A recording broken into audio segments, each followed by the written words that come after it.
ఏది అయినా ట్రై చెయ్యి ఆచి చికెన్ మసాలా. ఆచి చికెన్ మసాలా.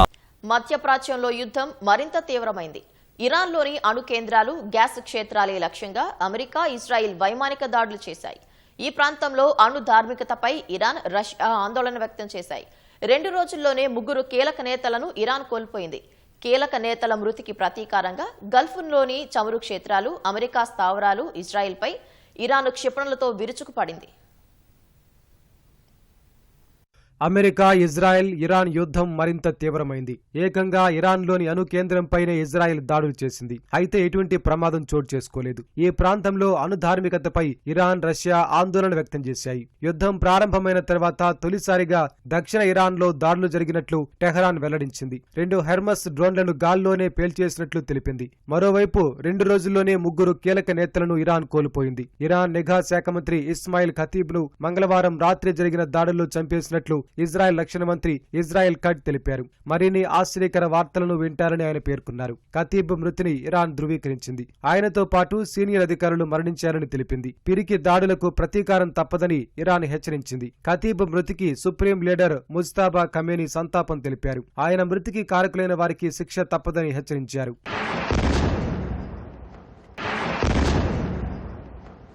ఇరాన్లోని బుషహర్ అణు కేంద్రంపై అమెరికా, ఇజ్రాయెల్ దాడులు జరిపాయి. అంతర్జాతీయ అణు ఇంధన సంస్థ IAEAకు ఈ దాడి గురించి ఇరాన్ సమాచారం ఇచ్చింది. పక్కనే తాము నిర్వహిస్తున్న అణు విద్యుత్ ప్లాంట్ ఉండటంతో రష్యా ఆందోళన వ్యక్తం చేసింది. ఈ ప్లాంట్లో 480 మంది రష్యన్లు పనిచేస్తున్నారు. రష్యా స్వల్పంగా శుద్ధి చేసిన యురేనియంతో ఇది నడుస్తోంది. ప్రస్తుతానికి ఎటువంటి ప్రమాదం లేదని రష్యా వెల్లడించింది. విద్యుదుత్పాదక యూనిట్ కు కొన్ని మీటర్ల దూరంలో క్షిపణి పేలిందని తెలిపింది. ఇరాన్లోని అతిపెద్ద సౌత్ పార్స్ సహజవాయు క్షేత్రాలపైన భారీ దాడులు జరిగాయి. అసాలియే, దక్షిణ బుషహర్లలో క్షేత్రాలపై ఈ దాడులు జరిగాయి. అయితే నష్టంపై వివరాలు అందలేదు.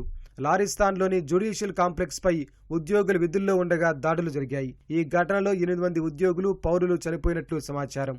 లెబనాన్ రాజధాని బీరూట్లోని పలు అపార్ట్మెంట్లపై ఇజ్రాయెల్ విరుచుకుపడింది. బెకా వ్యాలీ పైన దాడులు చేసింది. ఈ దాడిలో 12 మంది వరకు మరణించారు. సెంట్రల్ బీరూట్లో జరిగిన దాడిలో అల్ మనా టీవీ రాజకీయ విభాగం హెడ్ మహమ్మద్ షెర్రీ, ఆయన భార్య మరణించారు. యుద్ధం కారణంగా ఇప్పటి వరకు లెబనాన్లో 912 మంది మృతి చెందారు. 2221 మంది గాయపడ్డారు. హర్మూజ్ జలసంధి వద్ద ఇరాన్ తీరంలోని క్షిపణి ప్రయోగ కేంద్రాలపై అమెరికా అతిపెద్ద బంకర్ బస్టర్ బాంబులతో దాడి చేసింది. 2248 కేజీల బరువున్న ఈ బాంబులను అమెరికా ఇరాన్ పై వేయడం ఇది ఇటీవల కాలంలో రెండోసారి. చమురు, గ్యాస్ క్షేత్రాలపై దాడుల కారణంగా ముడి చమురు ధర మళ్లీ పెరిగింది. $110కు చేరుకుంది. గ్యాస్ క్షేత్రంపై దాడులు, కీలక నేతల మృతికి ప్రతీకారంగా గల్ఫ్ని చమురు క్షేత్రాలు, అమెరికా స్థావరాలు, ఇజ్రాయిల్పై ఇరాన్ క్షిపణులతో విరుచుకుపడింది. ఇజ్రాయెల్లోని 100కు పైగా లక్ష్యాలపై క్షిపణులను ప్రయోగించింది. తన అత్యాధునిక క్షిపణులను వినియోగించింది. టెల్ అవీవ్లో 2 మరణించారు. సెంట్రల్ ఇజ్రాయిల్పై అత్యాధునిక వార్ హెడ్లతో ఇరాన్ దాడి చేసింది. ఇరాన్ దాడి కారణంగా పడిన శకలాలతో బెన్ గురియన్ విమానాశ్రయంలో 3 ప్రైవేట్ విమానాలు ధ్వంసమయ్యాయి. అనేక చమురు క్షేత్రాలున్న సౌదీ అరేబియాలోని తూర్పు ప్రావిన్స్, కువైట్, బహ్రెయిన్, ఖతార్పై ఇరాన్ దాడులు చేసింది. దుబాయ్ గగనతలంలోనూ ఇరాన్ క్షిపణులను, రక్షణ వ్యవస్థలను అడ్డుకున్నాయి. ప్రిన్స్ సుల్తాన్ వైమానిక స్థావరంపైకి దూసుకొచ్చిన క్షిపణిని సౌదీ అరేబియా అడ్డుకుంది. ఇది అమెరికా స్థావరం రియాద్లో అమెరికా ఎంబసీ సహా విదేశీ దౌత్య కార్యాలయాలున్న ప్రాంతంపై 2 డ్రోన్లతో ఇరాన్ దాడులు చేసింది. బుధవారం సాయంత్రం రియాద్లో 2 భారీ పేలుళ్లు సంభవించాయి. ఇరాక్లోని బాగ్దాద్లో ఉన్న అమెరికా ఎంబసీపై వరుసగా 2వ రోజు దాడి జరిగింది. ఇజ్రాయెల్ నిఘా సంస్థ మొసాద్కు గూఢచారిగా పనిచేస్తున్నారనే ఆరోపణలతో ఒక వ్యక్తిని ఇరాన్ ఉరితీసింది.